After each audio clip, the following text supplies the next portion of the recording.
podcast where you get a product whether you back us or not. Nice. That leads into what today? Some crowdfunding discussions. Oh, crowdfunding. I like that.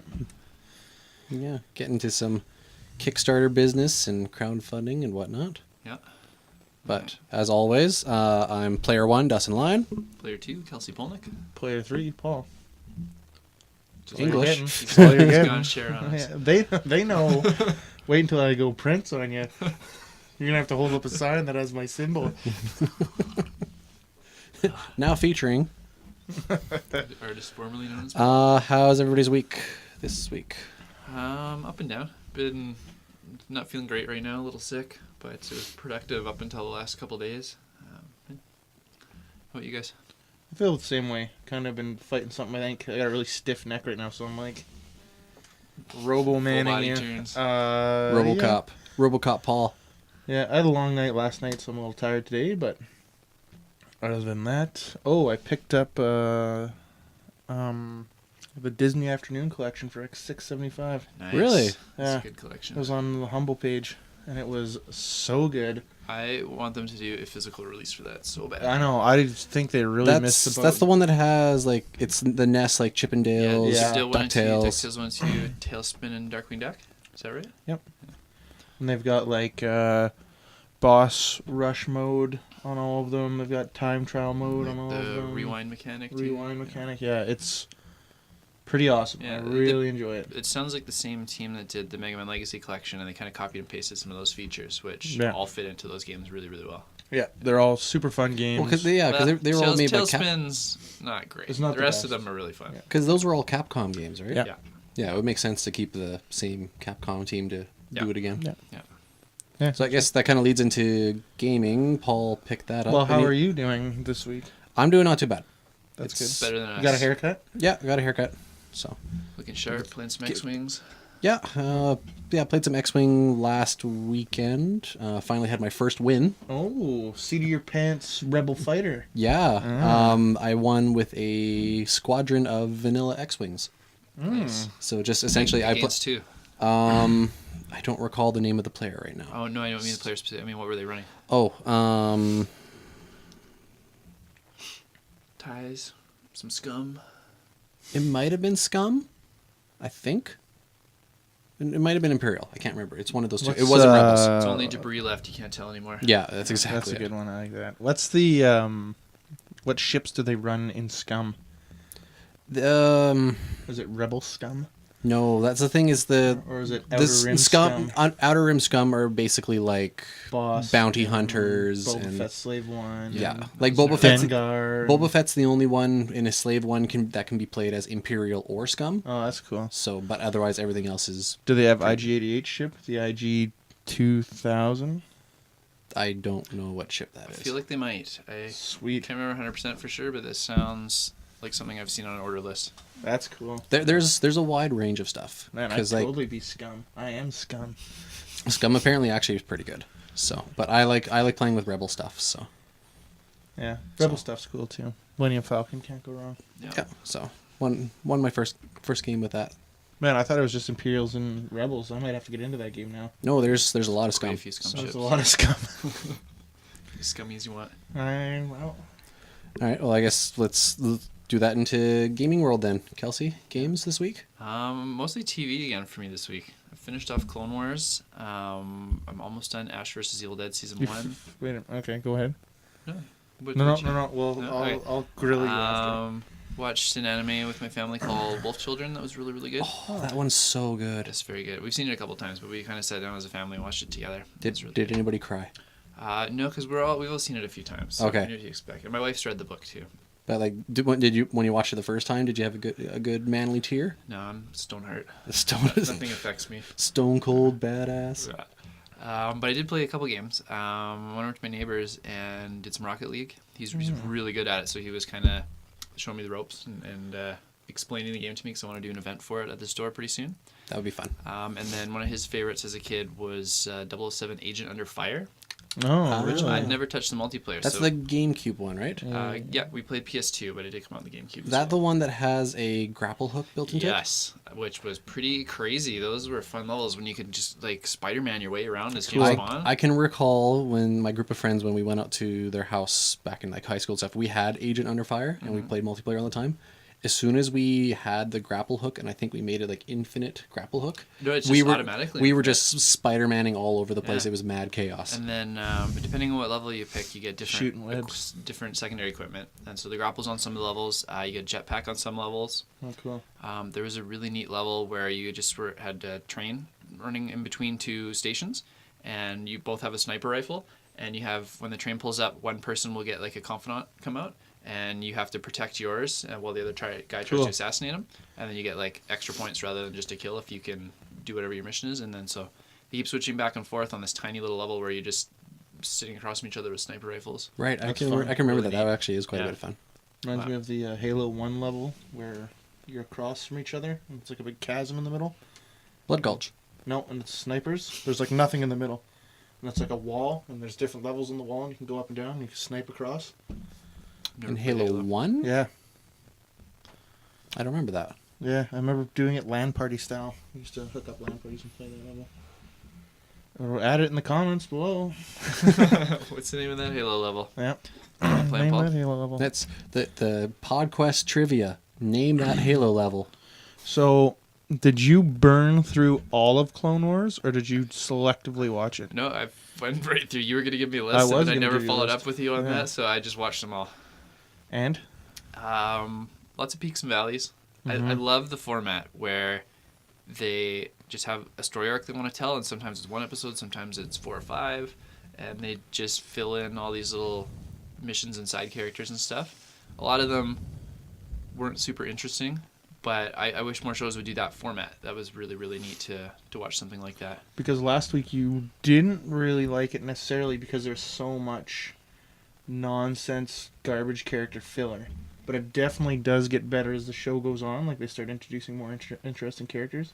They do, but then they go right back to what they used to do. Like, you have like Darth Maul come back, and then you immediately go into that short little guy and 4 droids for like 5 episodes. Oh, that's And, brutal. yeah, It's so bad. Still back and forth, and I was expecting a lot more out of Darth Maul. I've heard so much about it. I don't know if I let the hype kind of seep in Maybe too much. then I should hook you up with Star Wars Rebels.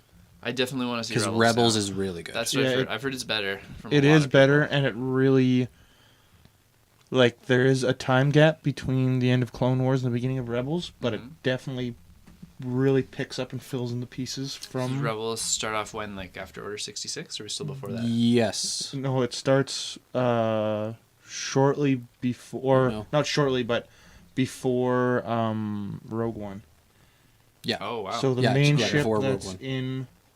Or the main ship that's in Rebels, called the Ghost, actually has a cameo in the I battle. remember in- people telling me that. Yeah, so it's not too far off. Like, maybe a couple of years. Well, Ezra grows from a... One of the main characters grows from, like, a 12-year-old or 13-year-old. I think Ezra roughly is the same age as what Luke is. Because I think... Now. In this Like season. within the Star Wars universe, because I remember talking to people when we were playing. But X-Wing. he starts young. He Clearly is and young. He grows probably to 8. He's probably like 12 to 18. So 4 seasons probably spans Right. like 8 years or something Yeah, like that. I think for his age range, like in comparison, he may be relatively the same age as Luke, maybe a couple years older. Yeah, I'm just trying to put a pin on what time gap it would cover.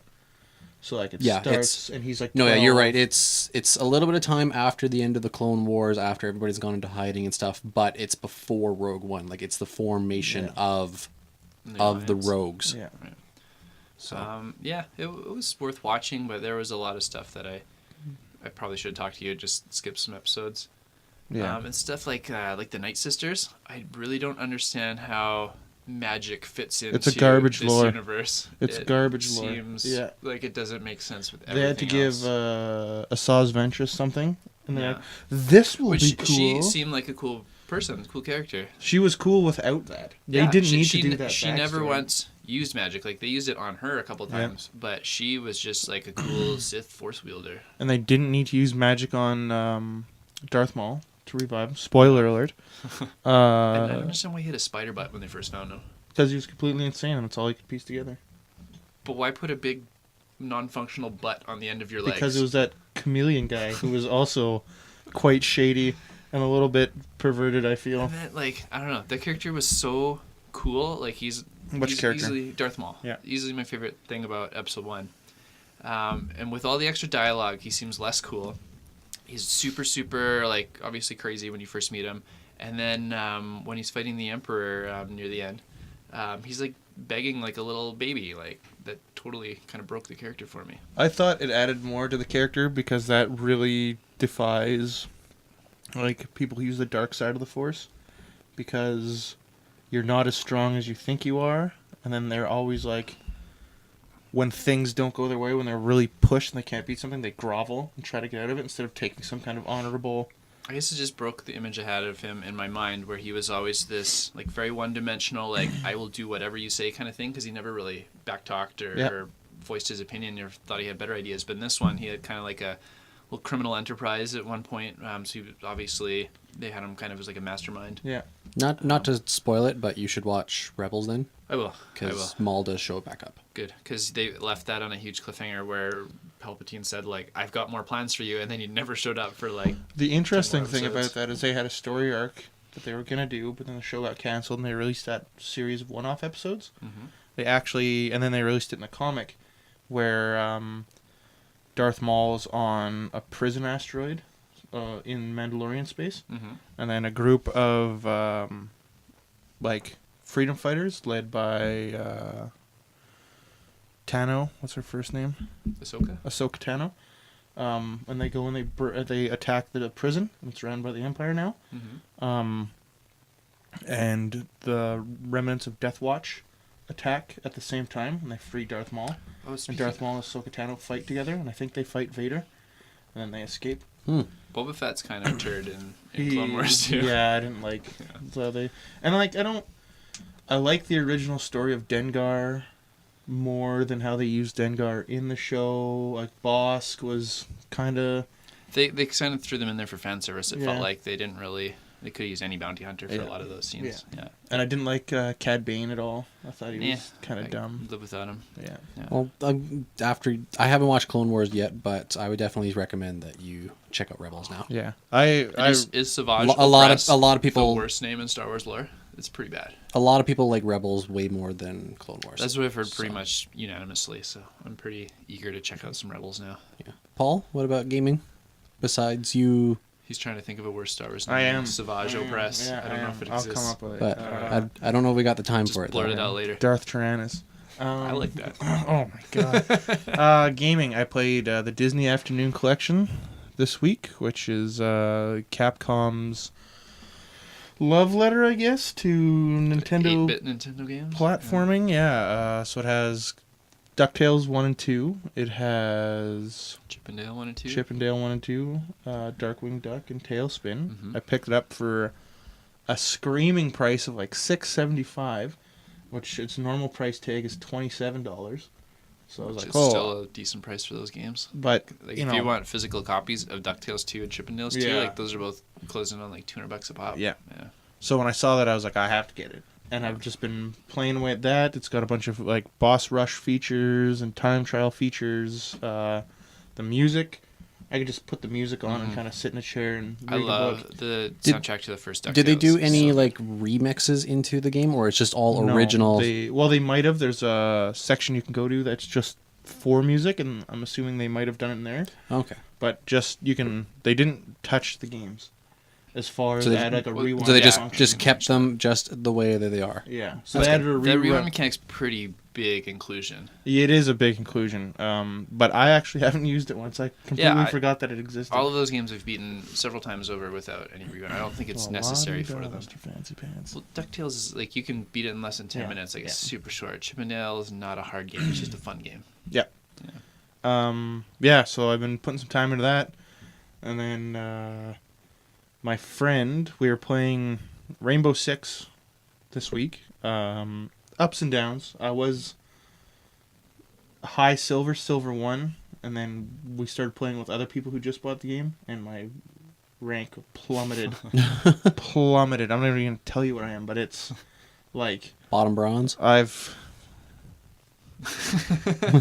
Lower. Is that going to explain the kink that's in your neck right now? Just anger.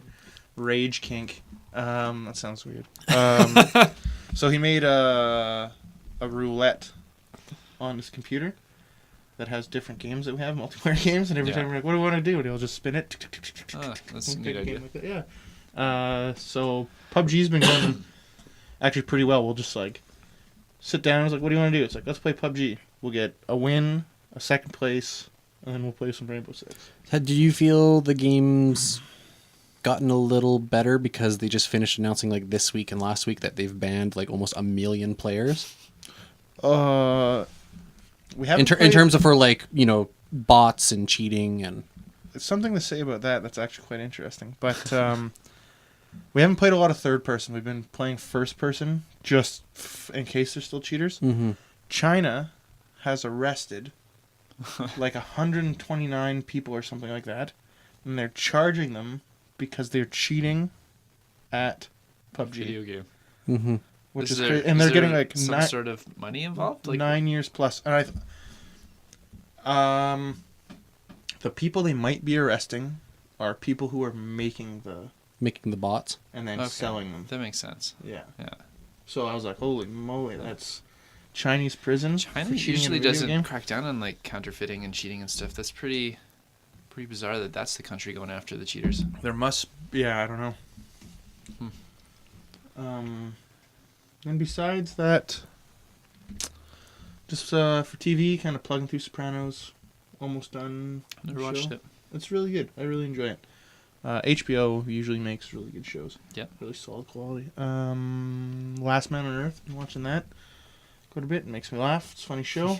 Will Forte is pretty good in it. That's, yeah, not too Paul's much. week. Yeah. Cool. Dustin? Finished Persona yet? I'm not done Persona yet. Finished the but casino yet? I did. Nice. Yes, Okay. I had about 2 nights this week where I didn't have any major editing or anything I had to do. So I said, you know what?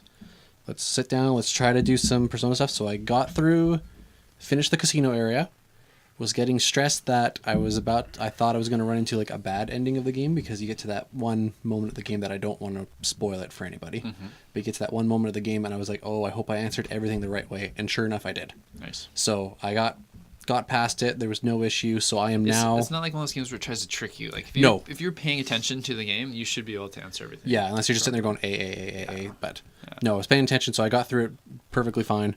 And so I'm now on the, I guess you could call it the Ark, the cruise ship. Yeah, that's a cool level. I am about halfway through there. I'm grabbing the letters of recommendation I need to get through the one door, and I'm at letter number 4 now. Nice. Yeah, But I thought that level was really unique. It's hard though. Yeah, because I just big got to maze-like. I got to one of the mazes where you get turned into mice. Yeah, those are cool. And I got the one thing I don't like about Persona, especially this one, I'm curious. when your main character gets killed, that's the end of the game. But when one of your secondary characters get knocked out, you can still revive them. That is a very typical just JRPG trope. Yeah, that plagues a lot of Japanese But it role-playing games. annoys the hell out of me. There was the desert level, because there was the enemies that had built-in auto kill you. Yeah. And they would auto kill me instantly, and I'd have to restart from my save point again. What were they using to auto kill you? Like a Mudo or a Hama skill? They were using something like that. I eventually got the barrier that blocked it. Yeah, that's all you do. Yeah, you gotta. But I just find it really annoying that when you can revive your side characters, but when you get knocked out, you're done. That's it. I Like, agree. That's kind of a weird. What's the point of the revival? Flavor wise, I've been playing games like that for 20, 30 years. So I'm just used to it. I guess that it doesn't bother me as much as it should. But it's definitely a weird thing. I kind of like that.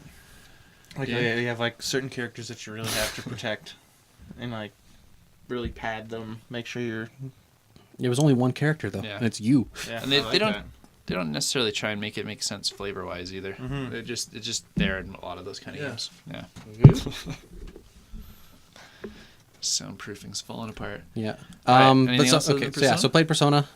Really enjoying it. Getting further down the game. So, I eventually will probably play the New Game Plus mode because I want to fully beat the game. New Game Plus is so fun in Persona. Yeah. Like, do you have most of your social skills maxed out, or do you still? Almost. Almost, nice. So, but there are certain characters like you can't boost them up until you meet a certain requirement. Oh no, I don't mean the confidant trees. I mean the social skills, like your. No, the social skills. Okay. I have like everything is probably average of 4 right now. Nice. But there are certain ones like you can't do a confidant until you're like maxed out on Yeah. one social stat. So Yeah. it sucks because I'm getting towards the end of the game, and you haven't boosted them yet. I got all 5 of mine maxed out by the end of the game, but there were like 3 confidants, right? I needed like 1 more interaction with to max them, and I didn't get it. So you have to max them, or you start them over when you start the next game. Yeah. So I got to start all 3 of those. I over. eventually will do New Game Plus. Yeah. I don't think I did much else in terms of gaming this week, but I did start watching some new anime that showed up on Crunchyroll. Cardcaptor Sakura has started a new season, Oh, yeah. and it looks gorgeous. That's still putting out new content? That's crazy. No, this is brand new. That's been out forever. Yeah. Well, it's been out forever, but this is like, the show. They had their show and they had a movie, but they haven't had an anime for maybe 15 years. Yeah, that's a crazy one. So brand new, it looks gorgeous. Another one that's kind of a nice little like makes you smile kind of one is, I can't remember what it's called, Babysitters or something like that. It's a young guy and his very young brother. Their parents accidentally die in like a plane crash or something. So this large rich woman who owns this school whatnot also had her son and daughter-in-law die in that exact same plane crash. So she takes them in as part of their family, but on the condition that he has to run this babysitting club. There's all these cute little kids though, and they're pretty adorable. So, otherwise, I'm trying to Fun think. light watch kind of thing. Yeah, nice little humor to it. Yeah, some nice humor to it. But I like Cardcaptor Sakura, and there's one other one that I can't remember what it is now.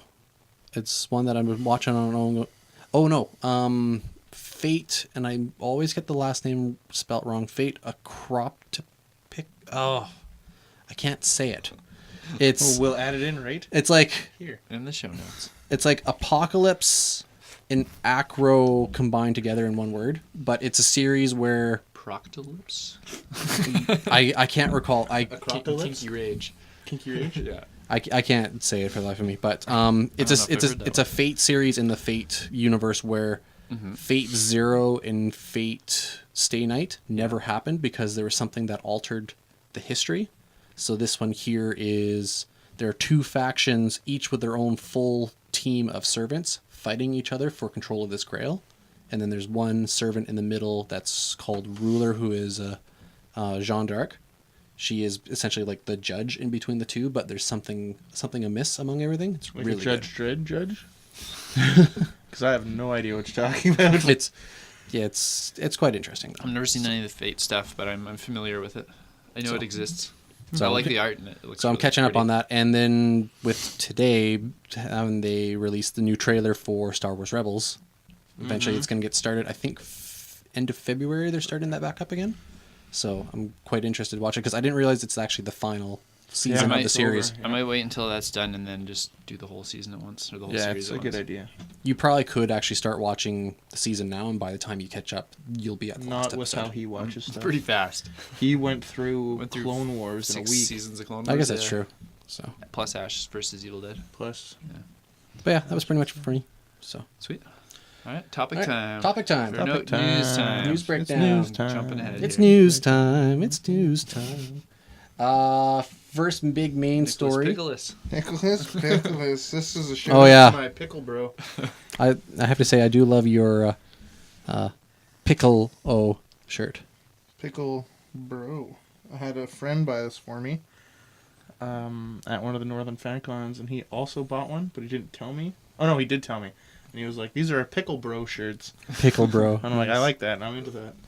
Anyway, do you recall a little story that we had about a week ago where Gravity Rush were shutting down their servers? I do. Yeah. They are delaying that. Reason given?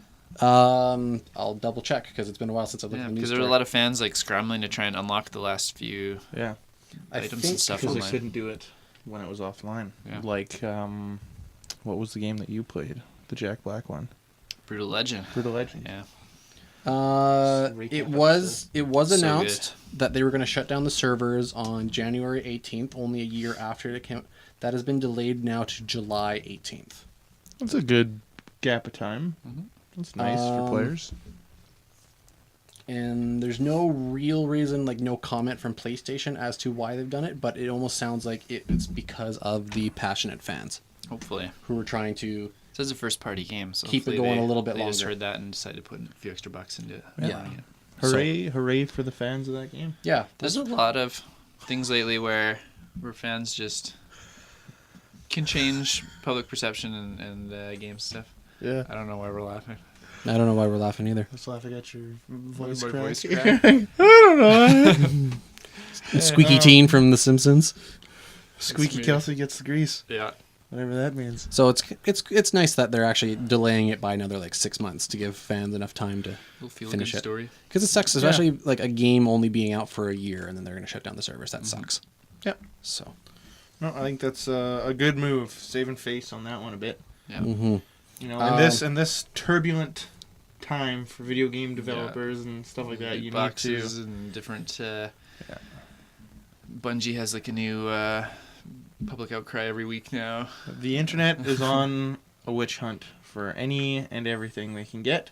Mm-hmm. So the more you can do to The save more you face, can, more you can save face, the better. Yeah, exactly. So, speaking of good moves with a question mark, Paul, did you see the announcement of Nintendo's new Labo build-it-yourself cardboard kits compatible with the Nintendo Switch? I don't know what you just said. Nobody does when you explain it. All right, It is we'll bring you up to speed. crazy. So this week, Nintendo I had even saw you post that.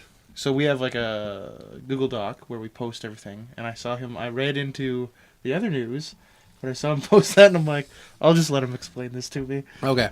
So essentially what it is Nintendo's made, it's almost like a Lego Mindstorms-esque, like you build it and you interact it with your Nintendo Switch. Have you heard of a cardboard arcade? Yes. It's that idea, but you can actually put your Switch into it and interact with your Switch and the cardboard together.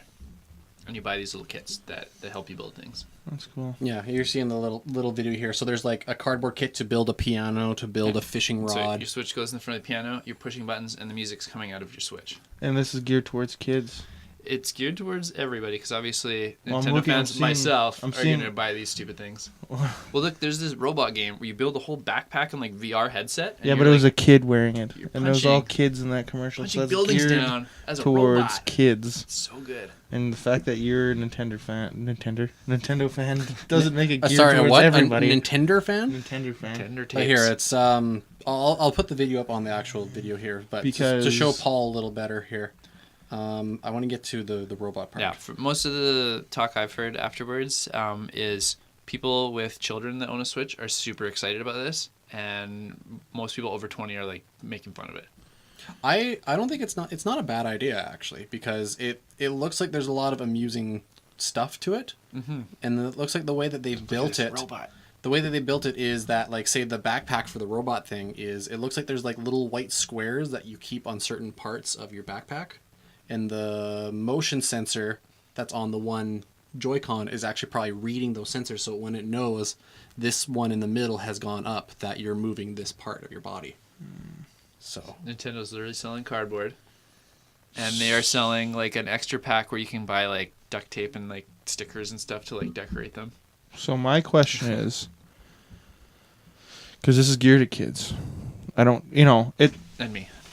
and children at Kelsey, heart. because Kelsey collects everything Nintendo. Okay, Yeah. I'm gonna make a comment, and I'm gonna say who it is truly geared towards. Okay. So, I'm getting ready for my spit take. spit take. Drink. You're gonna have to keep drinking because it's gonna take me a while to get this out. So this looks like it's geared towards kids. In the trailer you just showed me, it's all kids using it. There's no The guy playing the piano looked like he was well into his 20s. 30-something with nipple long hair and a goatee. How much? One of a kind. Did they give a price point for this yet? Yes. I think it's $79.99. And they have two kits. We have one where it's the variety kit where you get like the piano and the fishing rod and a bunch of other ones and the software. And then the robot kit's separate. And I think they're both the same price. kids are so... Anybody 10 and under are so hard on things. Cardboard is just going to disintegrate, and you're going to have to fork out another... You get a week out of it for some people. Mm-hmm. Another $80. Like, that is not something for kids. That's been a big concern I've read about, yeah. Who that should be geared towards is 20 and older collectors of things who are going to take care of it. You don't have stupid pets. Not to say pets are stupid. I like pets. I like dogs. I like cats. But they're going to chew it, or they're going to wreck it, or you got little toddlers running around. They're going to trip and belly flop on it and flatten and wreck your cardboard. Like, And your Switch that's possibly in it. $80 for cardboard And the geared software. towards kids. I don't... Unless... That does seem high. I agree with that 100%. Like... But is that most of that price for like the Switch game itself? Most of that price, I'm assuming, is profit. Yeah, There's exactly. cardboard in there. Yeah. Most of that is a big slap in the face. Because, once again, I'm so happy to see Nintendo pushing the envelope. They do these new innovative... Yeah, this is something like, there were no like leaked rumors in advance or something, because no one would have been like, what are you talking about? Yeah. Like, Well, because doesn't make everybody would any be like, sense. that's a bad idea. Don't Yeah. Well, the thing is, The stockholders didn't even know this. Well, before they announced it, they had a mini announcement for the announcement coming that said that this is we're going to announce because it was like 12 This hours is a later. mini direct. But it was like essentially they just said that we have a new interactive experience for kids, and that's all they said. It was And, like and everyone was going, "What the hell are they talking about?" Trailer? Like it was. Yeah. Wasn't very long. It's I'm with you on the idea, Paul, that it's interesting to see Nintendo push the limit. Like this kind of is like a, not only did you buy a console, but you bought something that you do interact with. But I myself, like, I'm not a Nintendo collector, so I probably won't be picking this up. As someone who loves to sit down with my son, build a Lego set, I am super excited to sit down and do something in that vein, and then have a way to interact with it together afterwards too. Yeah, well, yeah, you two are definitely game nuts as well. Like, you and your son are really into gaming together and stuff like that. To me, because when motion play was getting really popular, like the Wii came out. Yeah. And the Wii worked okay for the most part. And then all this other stuff came out, and the Wii was kind of like Nintendo's cost-friendly answer to motion play. Yeah. This is Nintendo's cost-friendly, cheap answer to VR. It's more like AR. Yeah. Yeah, it is more like AR, definitely.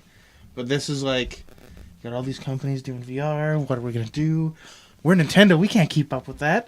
Like, we do Mario games and this and that, and I got it. I would expect no Cardboard less. robot suits. I don't think it's more of Nintendo couldn't keep up with the VR and stuff. They just don't want to. Yeah, they never They compete head to head with anyone else. They had, I can't remember, it was somebody in... They're not competing, they're competing with the market. They're not competing against PlayStation directly, but they're trying to stay relevant Here's to what's something going you can't on. do on your PlayStation that you can Yeah. do here. Yeah, they're trying to stay relevant in a landscape of big boys.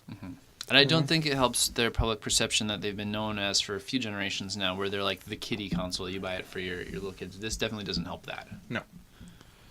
So I think the people that are already buying the Switch are probably already buying it whether this exists or not. Yeah, they know.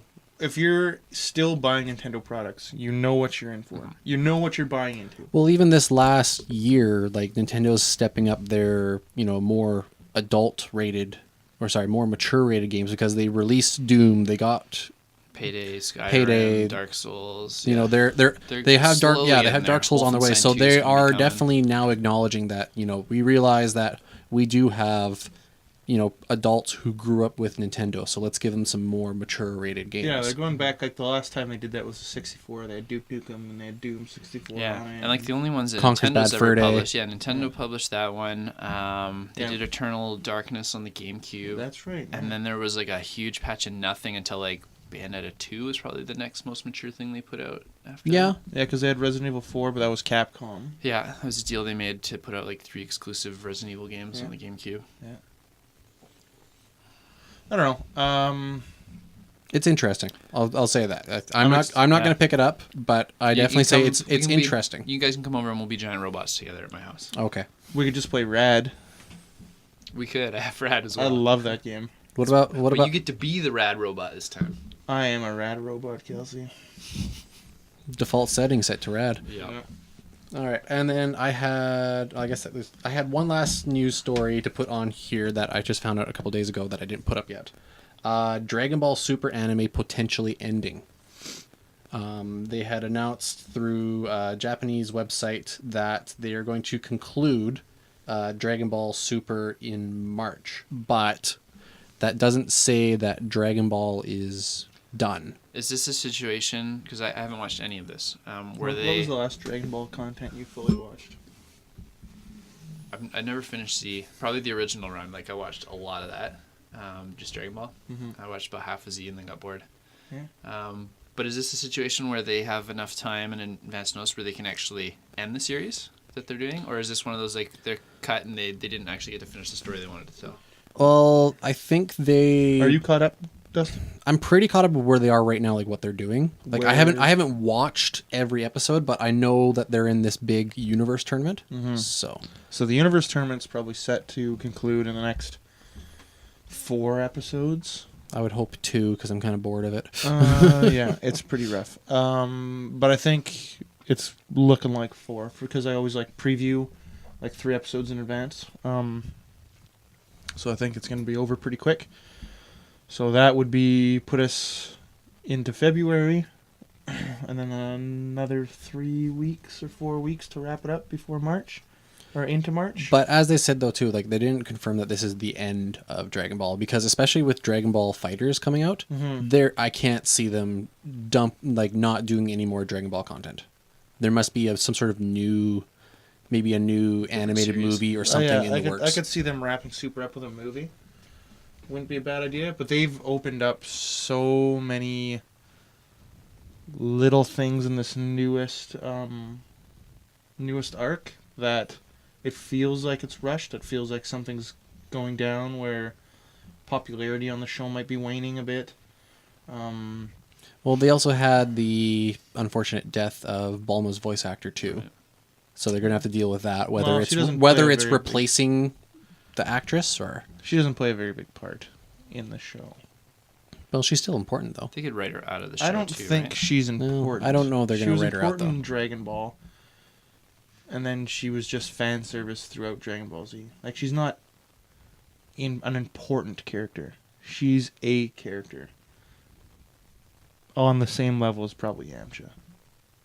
But Yamcha served... No, probably about the same as Yamcha. Like, she's not a front runner. She had a bit of a spike at the end of Dragon Ball Z with being Trunks' baby mama. And Vegeta's love interest. They've fleshed it out a bit. She's not an important character. So that wouldn't affect the show at all. I think it's probably popularity waning maybe in the show because a lot of people have been complaining about. I feel like the show's kind of dragged on a bit because I know for me, like Dragon Ball Super, and I didn't realize until I bought, say, the first part of Dragon Ball Super on DVD, that I didn't realize that they actually started the series off with the Battle of the Gods. The movie was actually just turned into TV version, and they did that with Resurrection of Frieza.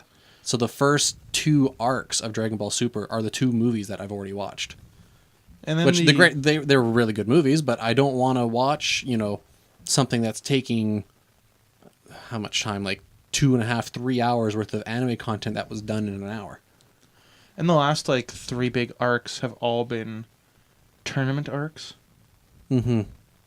Well, I guess they did Goku Black. They did tournament, Goku Black, and then another mini tournament, and then a big tournament. It's just like them having nonsensical fights. There's not as much... Mortal Kombat. Yeah, there's not as much sustenance as Dragon Ball Z had. Yeah, there's no impending doom, with the exception of Goku Black. That was the only exception. But no character development of other things. It's like, he's really powerful. How powerful? Well, I've gone 3 levels of new Super Saiyan powerful. I'm a god. I'm now a Super Saiyan god. Beg your pardon? Yeah, I don't know. I'm happy to see it end. I'd like to see them do something else. I want to see... I'm over Super. I don't like the direction it took. I don't like how they never continued Gohan being the next big thing. Yeah, because Gohan was supposed to be the strongest in the universe, and he hasn't done anything. And then they even teased it leading into this new arc. And they're like, oh yeah, Gohan's going to save us all. He's the captain of the team. They still could do something with it, but yeah. I don't know. Actually, funny cool thing on kind of related. The English dub for Dragon Ball Super, I think it was last week they previewed this. An episode that they just finished releasing right now has a part in Super where I guess Vegeta gets attacked by some sort of weird slime creature and it essentially steals all his strength and becomes Vegeta in a way. Spoiler alert. Spoiler Slimy alert. Vegeta. But when they did the voice acting for it, they took the slime creature is voiced by the guy who voiced Vegeta in the Ocean dub version. So it's kind of a nice little nod that Dragon Ball fans would appreciate, that a dubbing company with the guy who used to be Vegeta is now his evil clone in this episode of Dragon Ball Super. And I also heard that they might be that there was potential images of a new Cell redesign released.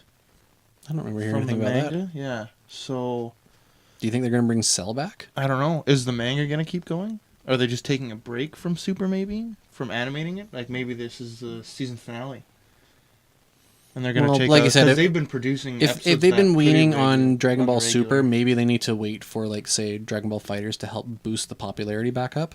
And then maybe, like you said, maybe bring out another new movie or bring out a new series that isn't just all tournament stuff. Or maybe they're close to where the manga is and they're going to just take a break. Maybe because they've been producing episodes of that on a regular basis. For the last 2 years? Without a break, really. So maybe they're just going to take a break. Which, yeah, fine, sure. Dragon Ball, whatever. Kelsey, thoughts? I'm a huge Dragon Ball fan, so. I can't bring myself to sink into Dragon Ball again. Once was enough. I watch the episodes when they come out every Saturday. So I'm watching it tonight. I'm going to be excited about it because it's Dragon Ball. Do I like Dragon Ball Super? I don't know. I like some of the new characters they introduced. Like the female Saiyans Yeah. from the one universe. That unit, yeah. But, I don't know. They're just filler characters, really. Anyways, moving Anyway, on. I can talk about Dragon enough Ball. news filler. Let's get to some content filler. We're talking crowdfunding and Kickstarters. Yeah. How do you want to... Have you guys ever... Well, let's go over the different ones. So Kickstarter is the biggest one, obviously. Yeah, I think Kickstarter is the big most one. people are familiar with Kickstarter. What we're not going to do is be going into the specifics of games. No, Yeah, I think let's- that's a separate topic later down the road. They'll probably get mentioned, but we won't go in depth in them. Kickstarter is the biggest one. I don't think anyone can argue that. Indiegogo, probably the next biggest one, and it's quite a significant dip in popularity from those two. Mm-hmm. You got Fig, which is a fairly new one. And when I was researching this, there's one called Gamebitious that's pretty new too. And what Fig and Gamebitious do is a little different, where when you back a project, you're actually an investor in that project, so you can get a little bit of money back on your return because you own a small section of the game, kind of thing. Okay, remind me when we're done this to forward me some links to that. I will. Fig, the only reason that one I think is particularly relevant is because that's where Tim Schafer and Double Fine have gone. Oh. So Psychonauts 2, if you backed that, is getting funded through Fig. Yeah. Which is their only... I looked through a whole listing. That's the only really notable one that jumped out at me.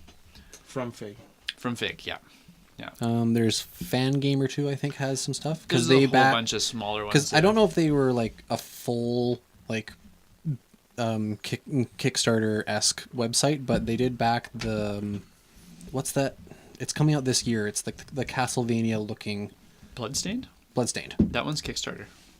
But Fangamer had kind of their own you go through Fangamer to be part of the Kickstarter, but it's through Fangamer only. That one, it's not unique, but it's a different situation because kind of like Shenmue 3 did, where they had Kickstarter goal they wanted to meet, and if they met that goal, then outside investors were putting the rest of the money in.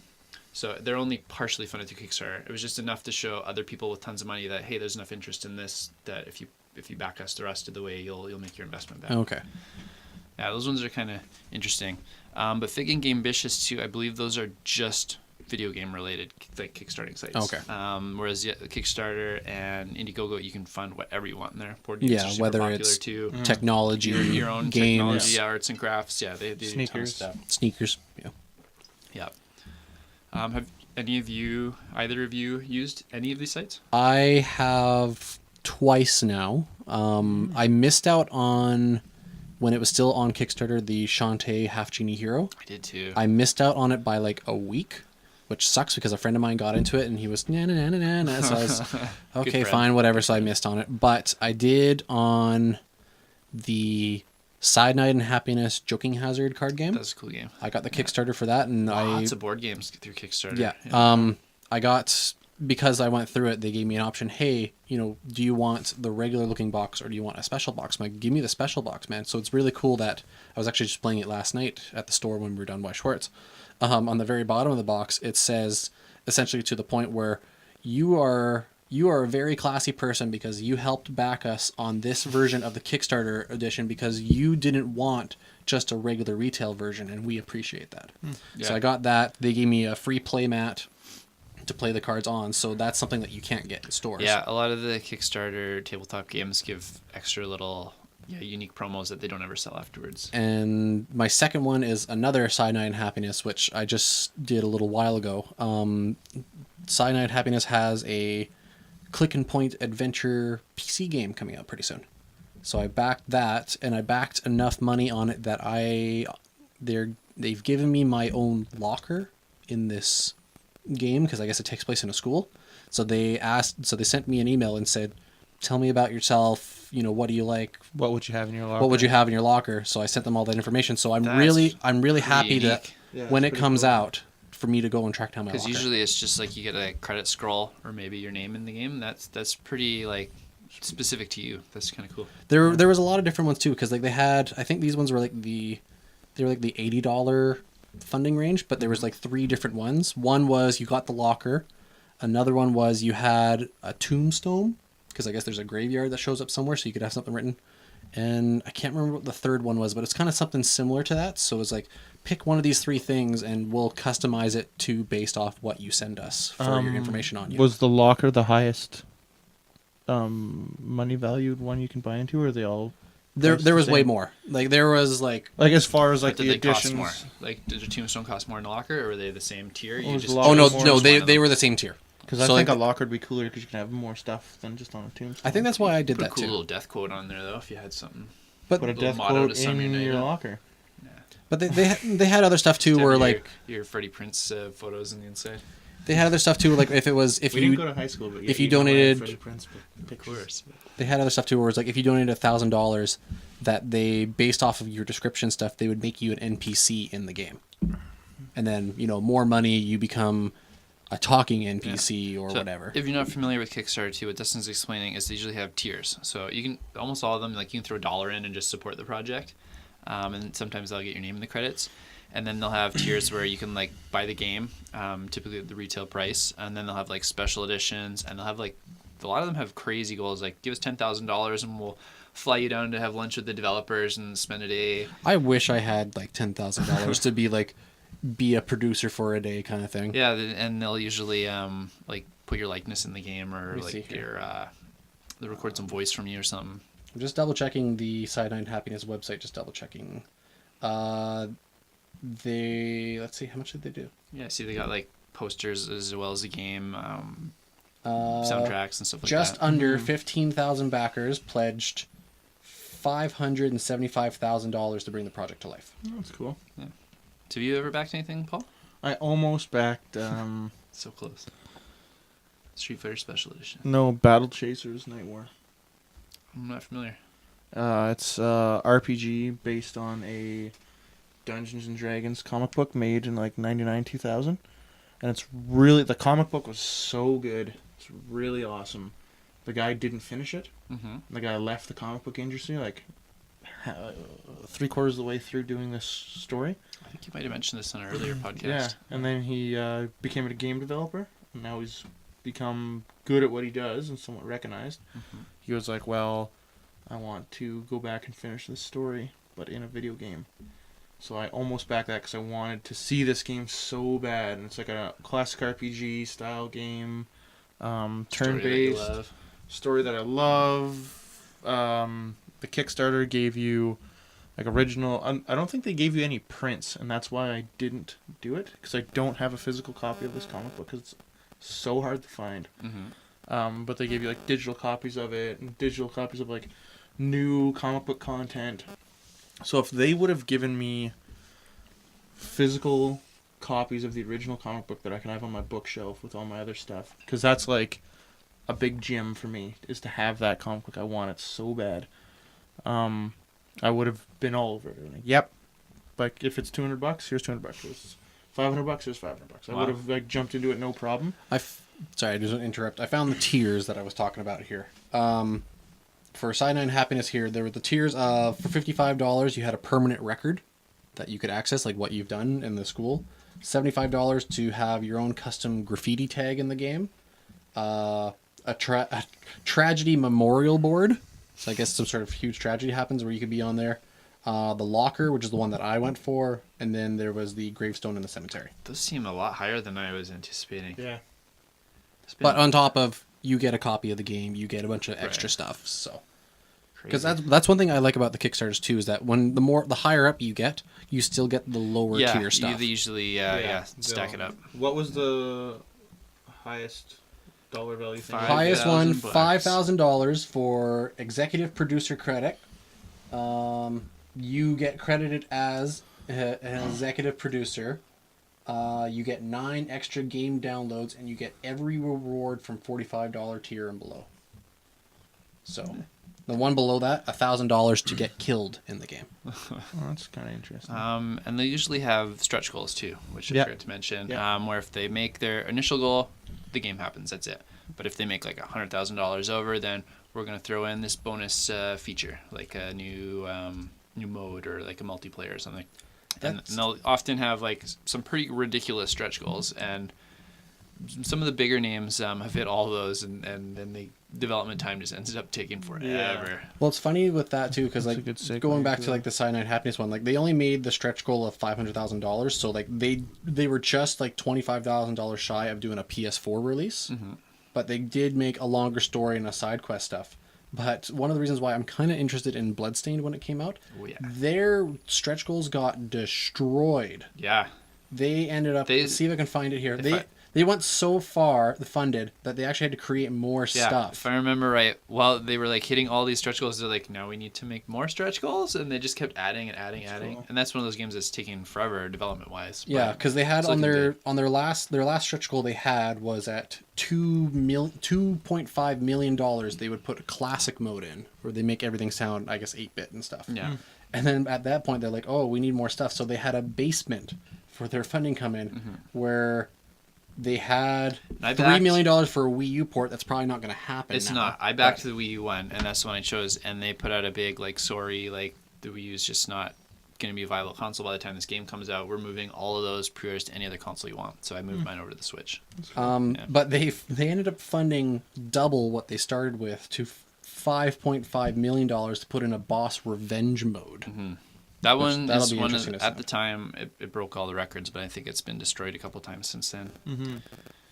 All right, so you kind of answered it already with what would get you to back something. It sounded like you just wanted more physical stuff. With for that, just you're really passionate about. Yeah, just for that game. I can't think of too many. It's like collector's editions. Right. I would put money. I don't know why I repeated that so many times.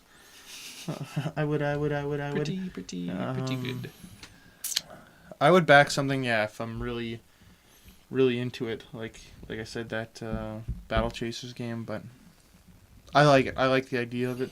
I like the when kind of going back to our first podcast when we talked about the special editions and game stuff. Do you feel like this is better because you actually have more of a customization option as to how much you wish to put into the game, and you will get this X amount of content or stuff back.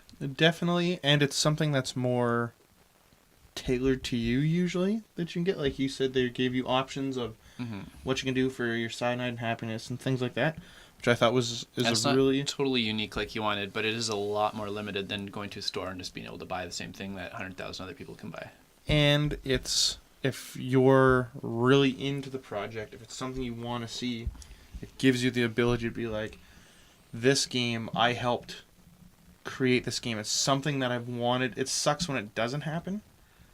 You put money into it and you're so excited about it, and then it just nothing materializes. If from it. if Nintendo just came out with a Kickstarter on Pokemon Snap, like a new one, I would put my money down on it right now. Yeah. Nintendo, you make it happen. I will shut up and you will take my money. And there's a lot of good games that are coming out and that have come out based on Kickstarter, and I don't think crowdfunding. Without crowdfunding, we would have never seen them.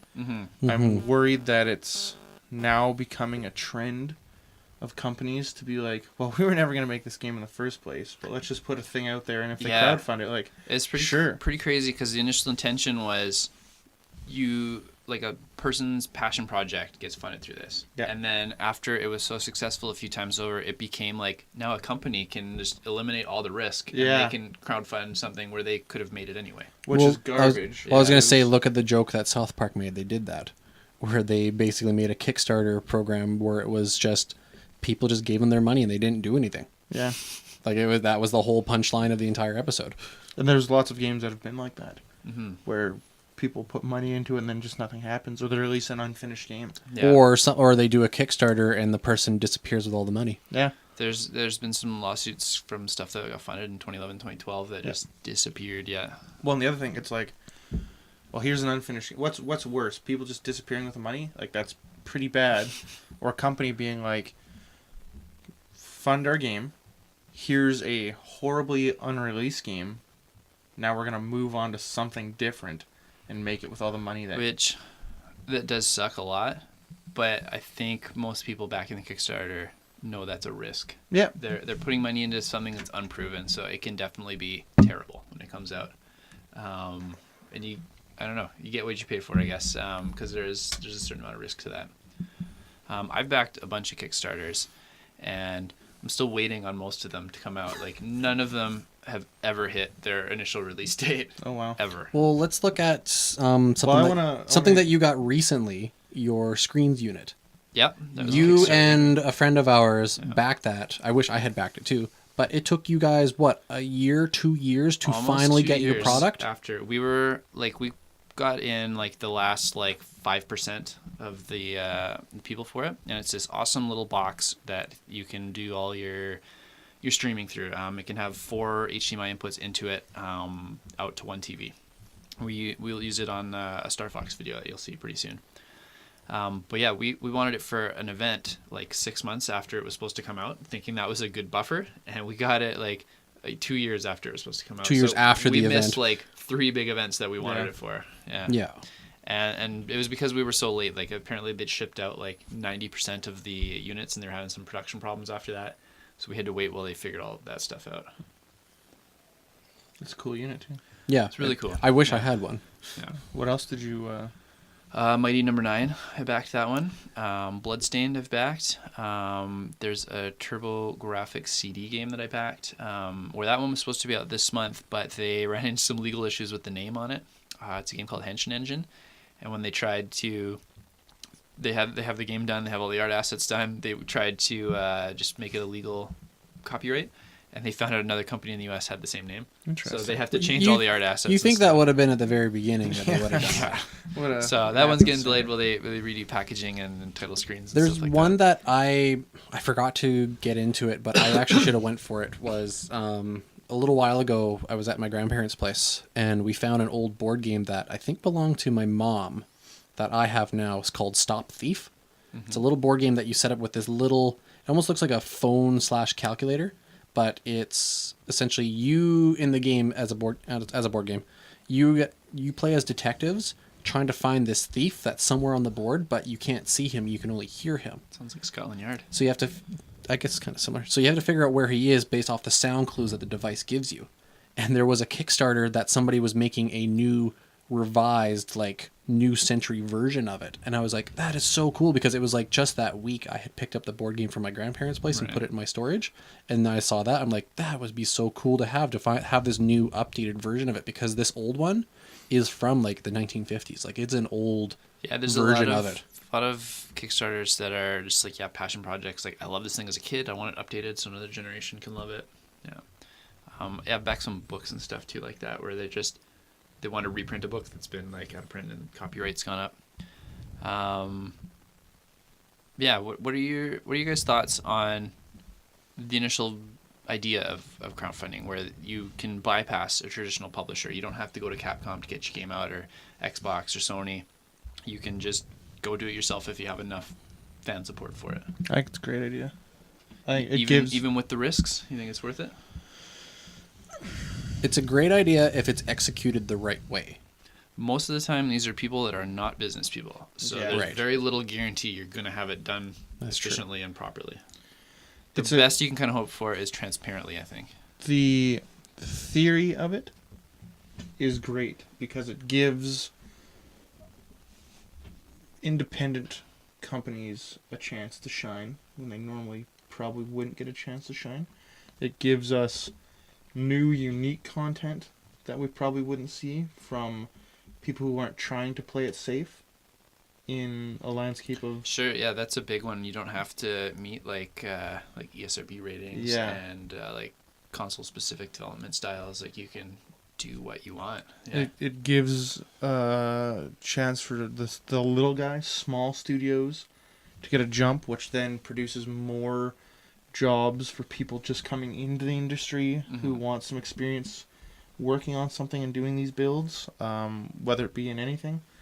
It gives the fans a chance to get behind something they've been passionate about for a long time, who thought for a lot of content they'd never see again, like a Psychonauts sequel.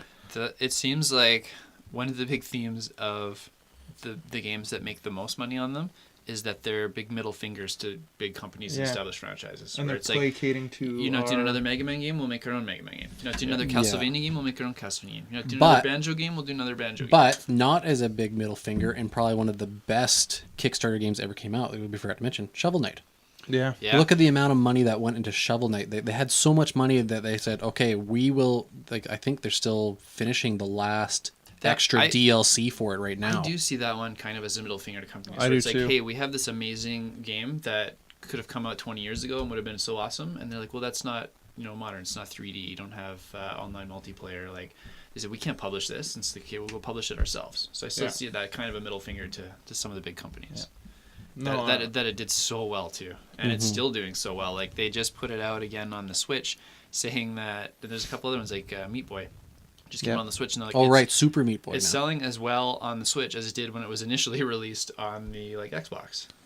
Then it's like 5-6 years old now. Isn't it always Super Meat Boy?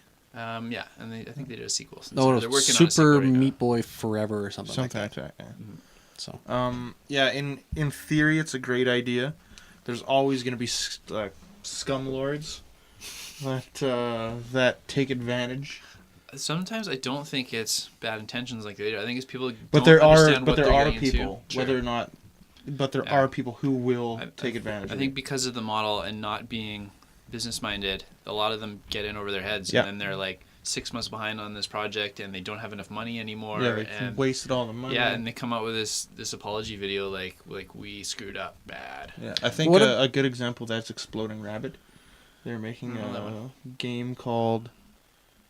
It was Retro something, and the original theme to the game was you play through the original Mario game, but you can be Mario, Luigi, Link, Samus, Contra characters, a whole bunch of... I'm assuming that one just got shut down due to copyright stuff. it got shut down due to copyright stuff, so then he reskinned everything to be his own characters and gave them like these new little quirks that they could do, and then he changed. We're not using Link anymore. We're using Lunk, and so that's pretty much what he did. And not the Super Mario Brothers, the Mega Fabio Brothers. It was kind of like that, and then like when he was doing the original build, he was releasing it for free, just like for people to test it. Yeah. And he was like, here's a filter that you can make your characters look like they're from the different versions of the games that came out, the different levels. So now you can make the Mario levels look like they're from Mario 3 or Mario 2. Like, he put a lot of time into it. Mm-hmm. So then this came down, like, the copyright issue. So then he changed it all over, reskinned everything. The levels looked really cool. And then he was like, oh, I'm going to really... And that was, like, in his spare time. So he's like, I'm going to put in the time. He's like, I bought a house. I got all these developers. The house is now my studio. And that was 7 years ago. And he's still releasing videos being like, I'm really sorry. I'm sorry I haven't posted anything lately. My life is like... And he's gone from like a fully haired, like, athletic looking individual just to like, he's withered away, lost his... Yeah. Kelsy laughs. It is funny, but it's a horrible thing. And it's same. Like, he still has the best intentions. Right. He still wants to make this game. He's put a lot of time and effort into this game. Well, that just might be that might be a question of if, like you said, like with Kelsy saying that this is always a risk. So was this guy a risk that obviously his time management apparently is not that great? If he's like, oh yeah, I'm so dedicated to work on this game, I'll do it. But if he's getting these other things distracting him and not letting him focus on it and stuff, it might not be time management either. It might be he's not cut out to be a producer. Yeah, like, they might just not be good at the thing they're trying to do. Yeah, he doesn't know how to run a team. He's not as interpersonal as he thinks he is. Like, people aren't responding to him as a boss. They're not meeting his deadlines. He's paying people to come in, and they're slacking off and not doing it. Then he has to fire this person and hire somebody new. And like, it could be... Yeah, he's maybe good at programming, and that's where the whole idea came from. And he's got all these other aspects that he doesn't excel at. Yeah, and then it became too big of a monster for him. Like, he bought this house that now he has payments on. He brought in all these people who now pull down a wage. You know, he's got to be on top of everybody, making sure they do what they've set out to do in a time frame that... And maybe he can't do that. Maybe he can't. It's not maybe time management. It's people management. Yeah. It's just... And I've heard that's a big thing in game development, that sometimes the best teams are teams that bring in somebody that's not necessarily a game developer, but somebody who's cracking the whip on, and not even cracking the whip, but just better at dealing with people and getting people to meet deadlines and setting goals and stuff like that in the studio. Investors and all the little things that come along with it. Yeah, and making sure everybody stays on track. Like, my friends who work in the game industry say that those people are the people that make the game company run. Right. Probably pretty in demand, valuable. Yeah. So, yeah, it's sad that you see somebody's life get completely destroyed over this. Yeah, I wonder if there's like a time lapse video of the guy like just deteriorating, just withering away like a rotting apple. Well, and it's now he probably feels super guilty because he's wasted all these people's money, and time. It's good to see that there are people who are remorseful of it and are still trying to do it.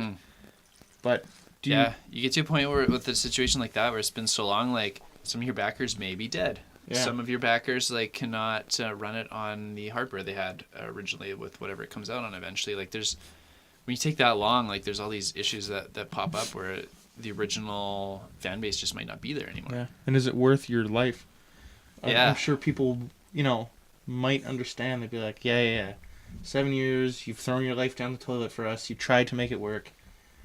In cases like that, it's like, I've seen you put the effort in. Yeah. So, yeah, I think the best case scenario I've seen is actually Shovel Knight, because they expected to have all these extra modes out, like the Spectre of Torment and the King's Knight Challenge and stuff. Like, they thought they'd bang them out and have them all out within a year. And it's like 2 years later, they have a new mode out. 2 years later. But they've apologized. They've had the money, so it hasn't cost anyone extra. So if you own these games, you just download them for free once they're done, which is nice. But it is taking them the same thing, like, way, way longer. I was just having a good joke in my head when you were saying about the best kind of jokes. Some of your Kickstarters might be dead. Just like, knock, knock, knock. Hi, we're from this game company. We wanted to know what Paul wanted in his character locker to be. Paul's dead. Oh. We'll switch him to Tombstone. So, we'll give him a Tombstone. We have a death quote. He left us with a death quote in case this happened. I don't want to die, but... Yeah. If I die, make sure this is on my virtual tombstone in that game that may or may not happen. If they come knocking. I curse Zoidberg. So I think the public perception of the crowdfunding went from like super optimistic to like, hey, there's a way to bypass this old system and get cool, unique things that we all want to see, to like, oh my God, these never come out on time. There's always issues with them. I think they're losing a little bit of their luster and their steam, just because of all the high profile games that like every couple months you used to hear about a game that was breaking records, like Mighty Number 9 at the time broke records, Bloodstained broke records, Yooka-Laylee broke records, Shenmue broke records. I haven't heard anything since Shenmue, I don't think. Yeah. Shenmue? Yeah. Shenmue? Mui? How do we do that one? Shenmue? Shenmue? Right. Oh, and it's like Star Citizen. Yeah, that's another mess of a one too, yeah.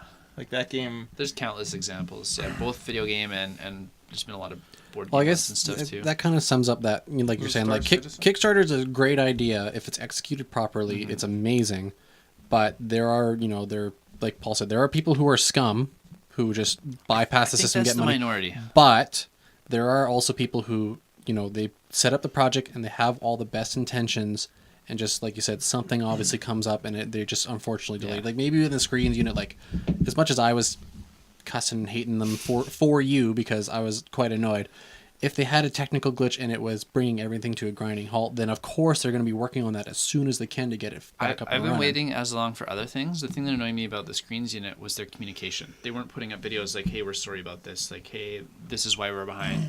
We had to fight them for months to get a crappy email response that didn't answer our questions sometimes. Like, that was what was annoying about that one. Bloodstained, like, it's way past release date. It's switched consoles. I'm not worried about that one. I'm not upset about that one because I get these updates constantly. Right, because Igarashi's actually really good about sending out. Didn't they like, just like a couple months ago confirm that it is coming out this year? I'll believe that when it happens. Okay, but I think they want to shoot for like an October release date. Because I'm trying to recall, like, didn't they show it at E3 or Yeah, at they had Gamescom? I think they had a small playable one at maybe Tokyo Game Show last year. Yeah. So it's obviously it's in its final but steps. we get email confirmation when you kickstart something constantly from teams like that, where they're like, hey, here's the cool new art assets we've been working on. Or sometimes they'll just touch base. They don't have any new information. They're like, hey, we're still working hard. Here's a whole bunch of fan art. And they just like keep in contact with people so you know that they didn't forget about you. They're still working on the game. Actually, I'm kind of got the same thing going with Side and Happiness, because like as much as I'm still with the adventure game they're doing, I still get emails from their card game that they tell me, hey, we have an expansion pack coming out. Since you're a backer, we're giving you the heads up and an early access to buy it for cheaper before we release it to Amazon and stuff. I think once you're past that date, like, you have to do at the minimum monthly updates and let people know where you're at, what the holdups are, like, just build people's confidence a little bit in the product and the team making the product. Yeah. Final thoughts? Can't wait to see where it's going to go. Like, hopefully, I feel like this year's going to be the first year where they're like, we're not breaking those records. Like, because they keep putting out stats where they're like, hey, we made X amount of money in 2016 for games. 2017 beat that by 500,000. I think this year we're going to see the first like dip in that. So do you think it's going to be the beginning of the decline of crowdfunding, or do you think it's just going to take a break? I think it will still happen in a smaller scale, and I think people have been burned too many times, so the projects that get funded will be more carefully selected. I don't think there'll be as many horror stories is my hope. But with that, we also might miss out on a lot of other... Yeah, 100%. And I think there's going to be some where like there's this really cool game, really cool idea, really cool franchise, and it's not going to meet its goal. Yeah. And it's going to be a big deal. I'd probably crowdfund Earthworm Jim. They tried to crowdfund Parappa the Rappa game with like the original team, and it didn't make it. Like, Good. Well, I wonder why. Parappa the Rapper didn't get made. Here's a thought that may or may not happen. What happens if maybe, say with this Kickstarter stuff, maybe there's a hybrid version where like something Bloodstained and Shenmue? like something gets kickstarted, and then maybe once they've met the goal and they get set up and everything, a company like Nintendo or something comes in and says, we'll help you keep the game on track to keep it going. I would love to see like that. this is your fan project. We're not going to step on your toes, but we will help support you. We believe in this project. If we believe in this, and we will help you out if you meet your Kickstarter requirement, then we'll step in and we'll help you. That's what's happening with Shenmue. Like, Yeah. that's not going to be a quick game to develop, and Sony's backed the rest of it after the Kickstarter made I think it made $3 million plus or something. It was Well, in a pretty high game one. like Shenmue, PlayStation sees the value in it, and PlayStation's like, they're probably going to make it completely exclusive to the PlayStation. Absolutely. Yeah. So it makes sense for like Nintendo to be like, yeah, we'll fund this or we'll help you out, but it's exclusive to this console. The problem with that is it only really benefits console developers. You won't see like EA do that or Capcom or Bethesda or something. It has to be like Sony, Microsoft, Nintendo. And Nintendo won't do that.